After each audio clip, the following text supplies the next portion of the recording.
लडाईँ जित्न नसकेर हारेपछि बाध्य भएर स्वीकार गरेका विषय होइन नि हाम्रा कन्भिक्सनका कुराहरू हुन्।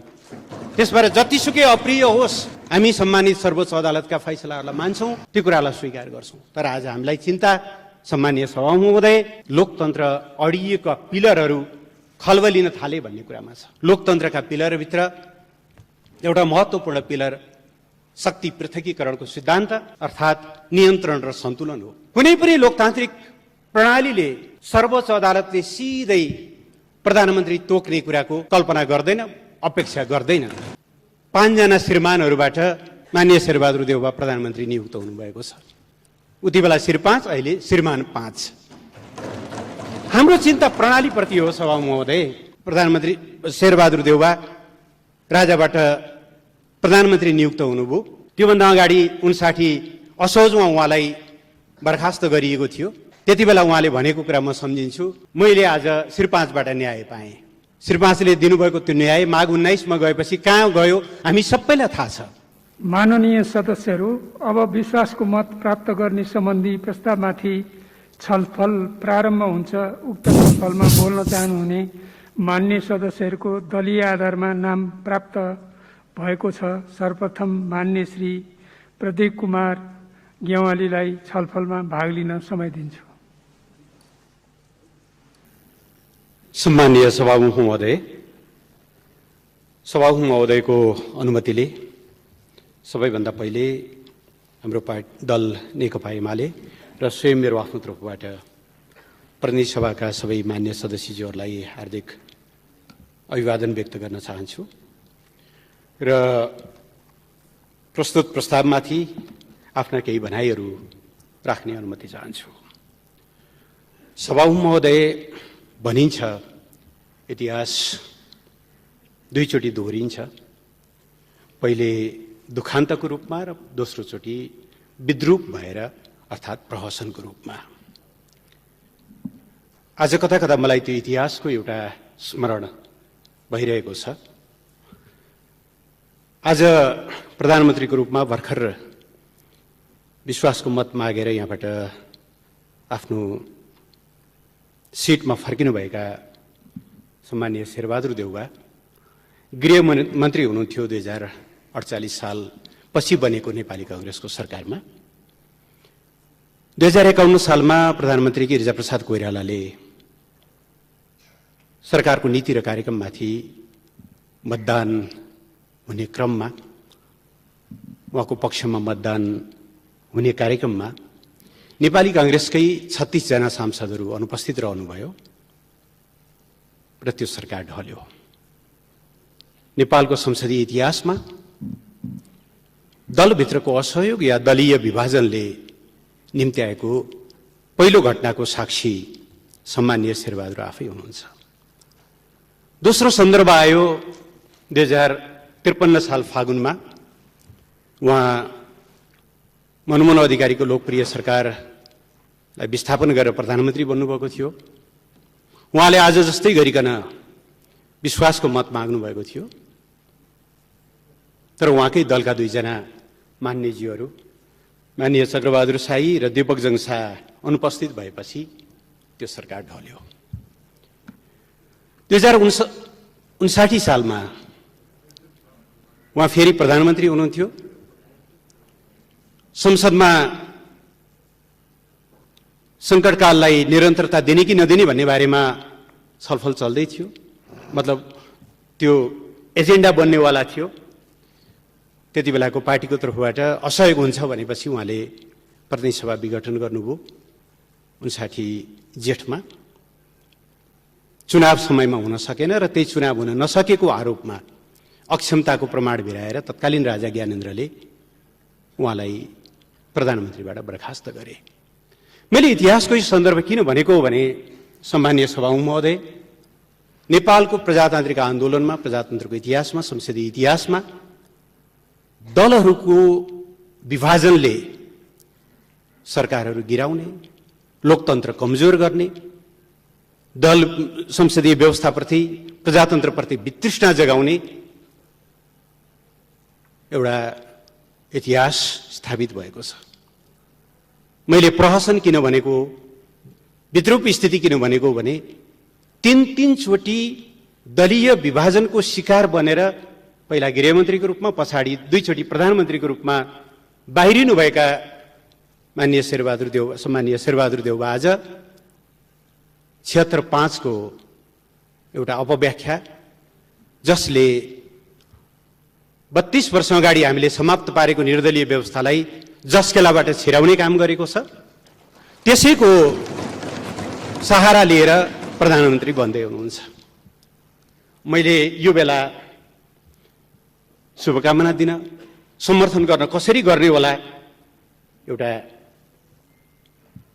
बडो अप्ठ्यारो स्थिति सृजना भएको छ। सम्मानीय सभामुख महोदय, मैले यो विषय आज नेकपा एमाले सरकारबाट बाहिरिनु पर्यो, प्रतिपक्षमा बस्नु पर्यो भनेर भनिरहेको छैन। सभामुख महोदय, नेपाल कम्युनिस्ट पार्टीको स्थापना 2006 सालमा भएको थियो।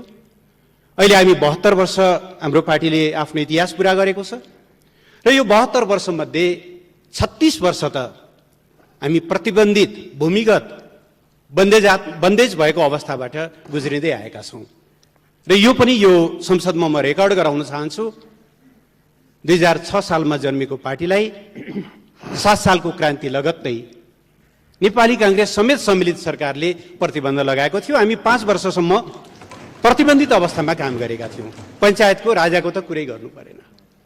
त्यसकारणले प्रतिबन्धित हुनु, विपक्षमा रहनु हाम्रा लागि सामान्य विषय हो। सभामुख महोदय, बहुदल आएपछिका 30-32 वर्षमा पनि अधिकांश समय हामी प्रतिपक्षमा छौँ र त्यो प्रतिपक्षमा रहँदा हामीले के कति भएका छौँ मैले त्यतातिर जान चाहन्न। प्रश्न को सत्तामा गयो, को सत्तामा गएन भन्ने कुरा होइन। प्रश्न गेम फेयर भयो कि भएन भन्ने हो, प्ले फेयर भयो कि भएन भन्ने हो। र आज हामीलाई सरकारबाट बाहिरिएको कुरामा होइन, प्रणाली भत्किँदै गरेको सन्दर्भमा छ। प्रधानमन्त्रीबाट हट्नु पर्यो भन्ने पनि चिन्ता होइन। सभामुख महोदय, लोकप्रिय प्रधानमन्त्री मनमोहन अधिकारी जम्मा 9 महिना उहाँले काम गर्नुभयो। आज पनि नेपाली जनताको जिब्रोमा हुनुहुन्छ, मनमनमा हुनुहुन्छ, मुटुमुटुमा हुनुहुन्छ। बर्दियामा बाढी आएको बेलामा बाढीको निरीक्षण गरेर फर्किने क्रममा हेलिकप्टर दुर्घटनाबाट 6000 फिट माथिबाट तल झर्नुभयो, घाइते हुनुहुन्थ्यो। अविश्वासको प्रस्तावमा उठाइएका मेरो बारेमा लागेका आरोपहरूको जवाफ मैले सदनमा उपस्थित भएर दिन्छु भन्दा केही दिन पनि नकुरिकन उहाँलाई टिचिङ हस्पिटलबाट जवाफ दिन बाध्य बनाएर सरकारबाट हटाइएको पनि हामीलाई सम्झना छ। हामी सर्लक्क हटेका हौँ। हामी कमब्याक गर्यौँ। फेरि याद रहोस्, हामीले कमब्याक गर्यौँ 2054 सालको स्थानीय तहको निर्वाचनमा शानदार झण्डै 2/3 सहित। अस्ति धेरै लामो समय भएको छैन, 73 साल साउनमा 9 गते होला सम्भवतः सम्मानीय प्रधानमन्त्री केपी शर्मा ओलीलाई यस्तै गरी दोष यति थियो उहाँले नाकाबन्दीको सामना गर्नुभयो, दोष यति थियो उहाँले चीनसँग पारमाणु सन्धि गर्नुभयो, दोष यति थियो क्रान्ति पुरा भइसकेपछि अब विकासका समृद्धिका सपना देख्नुपर्छ भनेर उहाँले सपना देखाउन थाल्नुभयो। 9 महिनाको बीचमा उहाँलाई हटाइयो। हामी सर्लक्क हट्यौँ। कमब्याक गरेको कुरा सदनलाई जानकारी नै छ। त्यसकारणले प्रश्न हामी सरकारबाट हट्दैछौँ, प्रधानमन्त्रीबाट हट्दैछौँ भन्ने कुरा बिल्कुलै होइन। तर यसका लागि हामीले आज कुन विधि अवलम्बन गर्दैछौँ? नेकपा एमाले विधिको शासनमा विश्वास गर्छ। संविधानको सर्वोच्चता, विधिको शासन, मानवाधिकार, शक्ति पृथकीकरण हामीले अवलम्बन गरेको जनताको बहुदलीय जनवादका अविभाज्य अङ्गहरू हुन्। कसैले कर गरेर लडाईँ जित्न नसकेर हारेपछि बाध्य भएर स्वीकार गरेका विषय होइन नि, हाम्रा कन्भिक्सनका कुराहरू हुन्। त्यसबाट जतिसुकै अप्रिय होस्, हामी सम्मानित सर्वोच्च अदालतका फैसलाहरूलाई मान्छौँ, त्यो कुरालाई स्वीकार गर्छौँ। तर आज हामीलाई चिन्ता, सम्मानीय सभामुख महोदय, लोकतन्त्र अडिएका पिलरहरू खल्बलिन थाले भन्ने कुरामा छ। लोकतन्त्रका पिलरभित्र एउटा महत्त्वपूर्ण पिलर शक्ति पृथकीकरणको सिद्धान्त अर्थात् नियन्त्रण र सन्तुलन हो। कुनै पनि लोकतान्त्रिक प्रणालीले सर्वोच्च अदालतले सिधै प्रधानमन्त्री तोक्ने कुराको कल्पना गर्दैन, अपेक्षा गर्दैन। आज हामी यो विषय राष्ट्रिय राजनीतिमा छिराइरहेका छौँ। धन्यवाद पनि सम्माननीय प्रधानमन्त्रीले दिनुभयो। मलाई एउटा याद भयो, सम्माननीय सभामुख महोदय, घरिघरि म इतिहासतिर पनि फर्किनेछु। 2061 साल जेठमा होला सम्भवतः सम्माननीय प्रधानमन्त्री शेरबहादुर देउवा राजाबाट प्रधानमन्त्री नियुक्त हुनुभयो। त्योभन्दा अगाडि 59 असोजमा उहाँलाई बर्खास्त गरिएको थियो। त्यति बेला उहाँले भनेको कुरा म सम्झिन्छु, मैले आज श्री 5बाट न्याय पाएँ। श्री 5ले दिनुभएको त्यो न्याय माघ 19मा गएपछि कहाँ गयो हामी सबैलाई थाहा छ। आज इतिहास 5 जना श्रीमानहरूबाट माननीय शेरबहादुर देउवा प्रधानमन्त्री नियुक्त हुनुभएको छ। उति बेला श्री 5, अहिले श्रीमान 5। हाम्रो चिन्ता प्रणालीप्रति हो सभामुख महोदय। ल एकछिनको निम्ति मानिलिउँ प्रतिनिधि सभा विघटन गलतै थियो भन्ने हो भने पनि अदालतले सर्लक्क भकुण्डो ल्याएर ल खेलाडी तिमीहरू नै हो, सत्ता र प्रतिपक्ष, फल्नाले फाउल गर्यो, ल तिमीहरू आफै यहाँबाट जहाँबाट फाउल भएको थियो त्यही। अस्ति भर्खरै हामीले युरो कप देख्यौँ, कोपा अमेरिका देख्यौँ। रेफ्रीले के गरे, जहाँ फाउल भयो त्यहाँ सानो पाउडर छरेर मार्क लगाएर बल त्यहीँ लगेर त्यहीँबाट फ्री किक दिनुपर्ने हो कि के दिनुपर्ने हो, त्यही पेनाल्टी दिनुपर्ने हो, त्यहीँबाट दिएको होइन र। हामी कहाँ त कस्तो भयो भनेदेखि रेफ्रीले आफै गोल हानिदिनु भयो, विजेता घोषणा गरिदिनु भयो।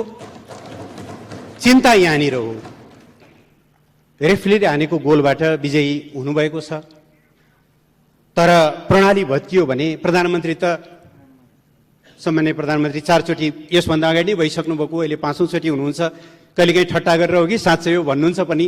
ज्योतिषीले त मलाई 7 चोटि हुने भनेका छन् भनेर हुनु पनि होला। तर प्रणालीको कष्टमा, देशको कष्टमा, लोकतन्त्रको कष्टमा कोही प्रधानमन्त्री बन्ने नबन्ने कुरा धेरै महत्त्वपूर्ण हुन्छ जस्तो लाग्दैन। त्यसकारणले यो शक्ति पृथकीकरण जसरी खलबलिएको छ, मलाई ज्यादै चिन्ता छ, हाम्रो दललाई ज्यादै चिन्ता छ। हुँदै जाँदा माननीय न्यायाधीशहरूले के पनि भन्नुभएको छ भनेदेखि कहिलेकाहीँ त्यस्तो पर्छ नि त।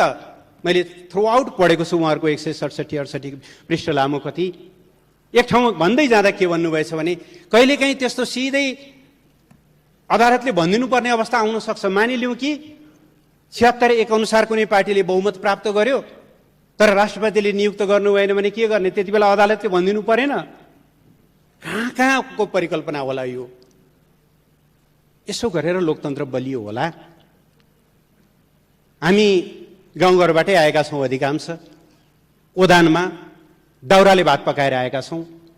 ओदानको एउटा मात्रै खुट्टा भाँचियो या एउटा मात्रै खुट्टा अग्लो या होचो भयो भने सभामुख महोदय कसौडी पल्टिन्छ, अगेनामा पाक्दै गरेको भात खस्किन्छ। हामीलाई चिन्ता शक्ति पृथकीकरणका ती 3टा पद्धतिहरू भत्किए भन्ने कुरा हो। दोस्रो, हाम्रो चिन्ता निर्वाचनमा जाने कुरालाई अलोकतान्त्रिक भनियो, निरङ्कुश भनियो। कस्तो विडम्बना छ। हामी जनताको प्रतिनिधि नासो दरबारमा बुझाइएको पनि यिनै आँखाले देखेका छौँ। हामी त जनतामा जान्छौँ, काम गर्न अप्ठ्यारो पर्यो जनतामा जान्छौँ भन्दा हामीलाई लाञ्छित गरिएको छ निरङ्कुश भनेर। जनतामा जानु, ताजा जनादेश माग्नु, निरङ्कुश हुने, तर कुनै बेला भएको प्रजातन्त्र चाहिँ टपक्क टिपेर उता लैजाने कुरा चाहिँ लोकतान्त्रिक हुने। यस्तो परिभाषाहरूले हामीलाई कहाँ पुर्याउला? हाम्रो चिन्ता त्यहाँनिर हो। सभामुख महोदय, तेस्रो हामीलाई अति चिन्ताको विषय संविधानको धारा 76(5) को व्याख्यामै हो। संविधान अक्षरहरूको सँगालो मात्रै होइन सभामुख महोदय, संविधान एउटा यस्तो एडिफिस हो जसको शिरदेखि प्रस्तावनादेखि लिएर हाम्रो संविधानको भन्ने हो भने हामी सार्वभौम सत्ता सम्पन्न नेपाली जनता भन्नेदेखि लिएर तल अनुसूचीको पुच्छारमा रहेका प्रत्येकलाई समग्रतामा राखेर हेर्नुपर्छ। छातीमा हात राखेर भनौँ सभामुख महोदय र सभामुख महोदय मार्फत यो सदनले के कहीँ कतै यो संविधानले हामीलाई निर्दलीय अभ्यास गर्ने छुट दिन्छ? हामी चुनावमा दलको तर्फबाट उम्मेदवारी दिएर जान्छौँ। माननीय शेरबहादुर देउवाले, सम्मानीय शेरबहादुर देउवाले पार्टी सभापतिको हैसियतले उहाँले कसैलाई टिकट दिनुहुन्छ, माननीय केपी शर्मा ओलीले पार्टी अध्यक्षको हैसियतले टिकट दिनुहुन्छ। त्यो टिकट लिएर हामी पार्टीको प्रतिनिधि भएर जनतामा जान्छौँ, घोषणापत्र लिएर जान्छौँ, चुनाव चिन्ह लिएर जान्छौँ। जनताले त्यो चुनाव चिन्ह, त्यो घोषणापत्र, त्यो कार्यक्रम, दलका नीतिहरू लिएर हामीलाई समर्थन या असमर्थन, असहयोग गर्छन्। त्यसका निम्ति तल भयानक लडाईँ भएको हुन्छ। देशका प्रमुख पार्टी हुनुको नाताले कांग्रेस र एमालेको बीचमा चर्को प्रतिस्पर्धा हुन्छ, रुख कि सूर्य भन्ने बारेमा। लड्ने त्यसरी, चुनाव जितेर आउने यसरी, सरकार बन्ने बेलामा जो कसैले जहाँ भोट हाले पनि हुन्छ, फ्लोर क्रस गरे पनि हुन्छ, जसले जसलाई भोट दिए पनि हुन्छ, त्यस बापत हुइप लाग्दैन, त्यस बापत कारबाही गर्न पाइँदैन। आज कसैलाई सन्चो होला सभामुख महोदय? यस्तो सन्चो धेरैचोटि हुने गरेको देखेका हौँ हामीले विगतमा पनि। तर यो सन्चो, हामीलाई एकछिन प्राप्त भएको सन्चो म रेकर्ड गराउन चाहन्छु। नेपालको लोकतन्त्र, भर्खर स्थापित संघीय लोकतान्त्रिक गणतन्त्रका लागि क्रोनिक बन्नेछ, क्यान्सर बन्नेछ। यसले हामीलाई समाप्त पार्नेछ। यसलाई धेरै ग्लोरिफाई नगरौँ। आज एमालेलाई अप्ठ्यारो होला, एमालेका केही साथीहरू दुईतिर बाँडिनु होला, त्यसले एकछिन क्षणिक रूपमा कसैलाई जित हार होला। प्रश्न हामीलाई त्यहाँ पनि छैन। 15 सालमा 4 सिट लिएर लडेको नेकपा हो। केही साथीहरू तलमाथि हुँदैमा हामी त्यसमा पनि चिन्तित छैनौँ। तर प्रणाली, बहुदलीय व्यवस्था, यो दलीय प्रणाली कमजोर भयो भने अब मान्छे 76-2 अनुसारको मिलिजुली सरकारमा किन बसिरहन्छ सभामुख महोदय? त्यहाँ त दलको हुइप मान्नुपर्छ। त्यसलाई विश्वासको मत नदिकन स्किप गरेर 5 मा जान पाइयो भने मन लागेको ठाउँमा भोट हाल्न पाइयो, हुइप लाग्ने भएन। हाम्रो संविधानले यस्तो परिकल्पना गर्छ र? तर अजीब व्याख्या भयो संविधानको। यसप्रति हामी एकदमै चिन्तित छौँ। महाभियोगमा पनि सांसदहरू स्वतन्त्र हुन पाउँछन्। सभामुख महोदय, संविधानले को मान्छे प्रधानमन्त्री बन्न पाउने, को प्रधानमन्त्री बन्न नपाउने भनेर प्रष्ट व्याख्या गरेको छ। तर सम्मानित सर्वोच्च अदालतले संविधानको त्यो प्रतिनिधि सभाको हरेक सदस्य यदि उसलाई दलको समर्थन छ या दलहरूको समर्थन छ भने प्रधानमन्त्रीको योग्य उम्मेदवार हो, हुन पाउँछ। यदि उसमा फौजदारी अभियोग लागेको छैन, नैतिक पतन देखिएको छैन आदि इत्यादि भने। तर 76-3 अनुसार विश्वासको मत नलिएको प्रधानमन्त्रीले 5 मा गएर क्यान्डिडेटै हुन पाउँदैन। यो संविधान संशोधन होइन र सभामुख महोदय? अदालतलाई संविधान संशोधन गर्न हो र हामीले भनेको? संविधानको त व्याख्या गर्ने पो भनेको हो। धेरै गम्भीर प्रश्नहरू उत्पन्न भएका छन्। सभामुख महोदय, म फेरि दोहोऱ्याएर भन्छु, हामी यी प्रश्नहरू सरकारबाट बाहिरिनु परेका कारणले गर्दै छैनौँ। 36 वर्ष बाहिरिएका थियौँ, प्रतिबन्धित अवस्थामा थियौँ, 20औं वर्ष प्रतिपक्षमा थियौँ, अरू केही वर्ष प्रतिपक्षमा बस्नु पर्ला। किनभने हाम्रा निम्ति जनता सर्वोच्च अदालत हुन्, हाम्रा निम्ति जनता सर्वोच्च भगवान हुन्। जनताको विश्वास भएसम्म हामीलाई कसैले बहिर्गमित गर्न सक्दैन। हामीलाई आज पनि विश्वास छ, प्रत्येक चोटि जब जनताले कोरोनाको खोप लगाउनेछन् यो सरकारलाई सम्झिनेछन्। किनभने 1,61,00,000 मात्रा खोप हामीले सुनिश्चित गरेका छौँ।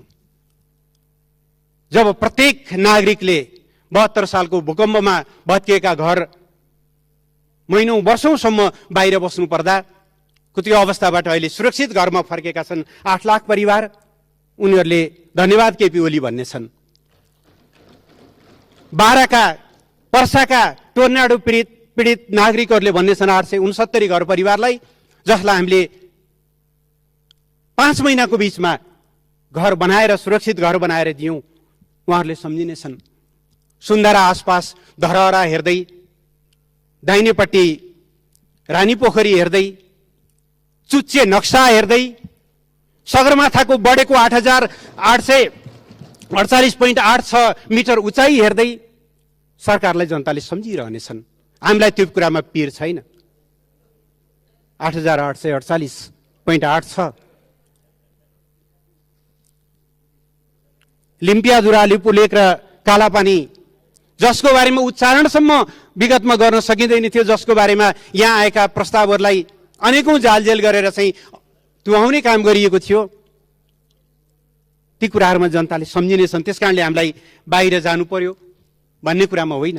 हामीले बनाएका 50 भन्दा बढी नयाँ कानुनहरू जसले संविधानलाई पूर्ण रूपले फङ्सनल बनाएको छ, संहितालाई कार्यान्वयन गर्नका निम्ति हामीले गरेका कामहरू जसले आज 761वटै सरकारहरू फङ्सनल छन्,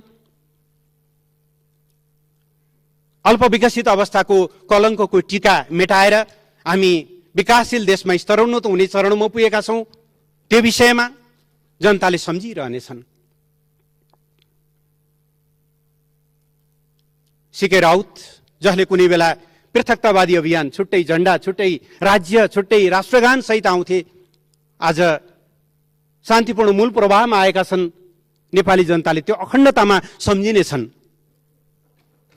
संविधान जारी भएर पनि हिंसा रोकिएन। नेकपा विप्लव समूह हिंसाकै बाटोमा थियो, उहाँहरू अहिले शान्तिपूर्ण बाटोमा फर्किनु भएको छ। हिजो संविधानप्रति असहमत, संविधानको विरोध गर्ने सबै साथीहरू अहिले संविधानको रक्षामा उभिनु भएको छ। सरकारले गरेको यो राष्ट्रिय सहमतिको विषयमा मान्छेहरूले सम्झिनेछन्। मेलम्चीको धारा प्रत्येकचोटि खोल्दा काठमाडौँवासीले सम्झिनेछन्। लोड सेडिङ अन्त्य भएर तामाकसीको बिजुली बाल्दा प्रत्येकचोटि जनताले सम्झिनेछन्। उत्तरतिर खोलिएका नाकाहरू जसले अब नेपाल कहिल्यै पनि नाकाबन्दीमा पर्ने छैन, पारवन सन्धि र त्यसको प्रोटोकल, त्यसमा सम्झिनेछन्। गाउँ गाउँमा पुगेका हस्पिटलहरू, स्वास्थ्य बिमाहरू, श्रमिकहरूको हिजो अस्ति 1 गतेदेखि तलब बढेको छ। हुन त जसले नै होड छ, यही सरकार आएर बढाइदियो 1,500 मासिक पारिश्रमिक भनिदिए पनि हामीलाई केही फरक पर्दैन, किनभने हामीलाई जसले नै होड छैन। हामीलाई त श्रमिकहरूको खल्तीमा अलिकति भए पनि बढी पैसा परोस् भन्ने हो। श्रमिकहरूले त्यहाँनिर सम्झिनेछन्। यिनै कुराहरू हुन् सभामुख महोदय। त्यसकारणले मैले आज यो सम्मानित सदन सामु बिहेर मुलुकको प्रणाली जुन दिशातिर जाँदैछ, गिरिजाप्रसाद कोइरालाले, स्वर्गीय गिरिजाप्रसाद कोइरालाले भन्नुहुन्थ्यो, एउटै पुस्ताले 3 चोटिसम्म प्रजातन्त्रको लागि लड्यौं, अब आउने पुस्ताले लड्नु पर्दैन। तर यही ढङ्गले प्रणाली भत्काउँदै गयौं, कसैलाई प्रधानमन्त्री बन्न, कसैलाई प्रधानमन्त्रीबाट हटाउन, यही ढङ्गका हतियारहरूको हामीले सहारा लिँदै गयौं। यिनै सिद्धान्तहरू स्थापित हुँदै गयो भने प्रणाली के होला, अलिकति हाम्रो चिन्ता त्यहाँनिर छ। त्यसकारणले यसको बारेमा हामी निरन्तर खबरदारी गरिरहनेछौँ। राष्ट्रको हितमा हाम्रो दल अटल पहरेदार बनेर रहनेछ। राष्ट्रियताका प्रश्नमा हामी 24 घण्टा चनाखो आँखा राखेर झिमिक्क नगरिकन निहालिरहनेछौँ भइरहेका गतिविधिहरूको बारेमा। देश र जनताको हितमा, लोकतन्त्र र संविधानको रक्षाका खातिर हामी रचनात्मक प्रतिपक्षको रूपमा रहनेछौँ। सभामुख महोदय, यस्तो रचनात्मक प्रतिपक्ष होइन जसले, मलाई फागुन 23 गते साँझ यस्तै बेलाको सम्झना आइरहेछ सभामुख महोदय, त्यति बेलाको सरकारले एसिड पीडितहरूमाथि भएको त्यो बर्बर अत्याचारलाई अन्त्य गर्नको लागि पीडकहरूलाई कानुनी दायरामा ल्याउन अध्यादेश ल्याएको थियो। तर त्यो अध्यादेश यहाँ पेश हुन पाएन। हामीले खोप लगाउन सुरु गरिसकेका थियौँ इमर्जेन्सी अथराइजेसन मार्फत। अध्यादेश नलाइकन, खोप सम्बन्धी ऐनमा संशोधन नगरिकन त्यो भ्यालिड हुँदैन थियो, वैध हुँदैन थियो। त्यो हामीले प्रस्तुत गर्न पाएनौँ। सत्यनिष्ठ मेलमिलाप आयोग, बेपत्ता व्यक्ति छानबिन सम्बन्धी आयोगका म्यादहरू सकिन लागेका थिए, ती अध्यादेशहरू प्रस्तुत हुनु पाएनन्। हामीले एउटा बडो दारुण दृश्य देखेर त्यस दिन फर्किनु पर्यो। हामी त्यस्तो प्रतिपक्षी होइन सभामुख महोदय। अहिले देख्नुभयो नि प्रतिपक्ष कस्तो हुनुपर्छ भन्ने कुरा। सरकारले ल्याएका हरेक कुराको विरोध गर्नुपर्छ भन्ने भएको भए विरोध गर्ने विषयहरू थियो होलान्, तर हामीले गर्दैनौँ। मेरिट बेसमा, इस्यु बेसमा जहाँनिर विरोध गर्नुपर्छ नेकपा एमाले सशक्त ढङ्गले विरोध गर्नेछ, जहाँनिर विरोध गर्नु पर्दैन त्यहाँनिर विरोध गर्दैन। हामीलाई विरोध कुनै फेसन, कुनै रहर होइन, हामी त्यो ढङ्गले जाने छैनौँ। हाम्रो एउटै आग्रह छ, म धन्यवाद भन्न चाहन्छु सम्माननीय प्रधानमन्त्रीज्यूलाई कि उहाँले अघिल्लो सरकारले थालेका राम्रा कामहरूले निरन्तरता पाउनेछन् भन्नुभयो। त्यसले निरन्तरता पाउने कुरामा यहाँले प्रतिपक्ष सकारात्मक रहेको पाउनुहुनेछ, तर कुनै बहानामा तिनीहरूलाई उल्ट्याउन खोजियो भने फेरि प्रतिपक्षको भूमिकामा हामी सशक्त ढङ्गले नै प्रस्तुत हुनेछौँ। सम्मानीय सभामुख महोदयले देशको स्थितिको निम्ति, देशको अहिलेको अवस्थाको निम्ति सहकार्य, सहमति, समझदारीको कुरा गर्नुभयो।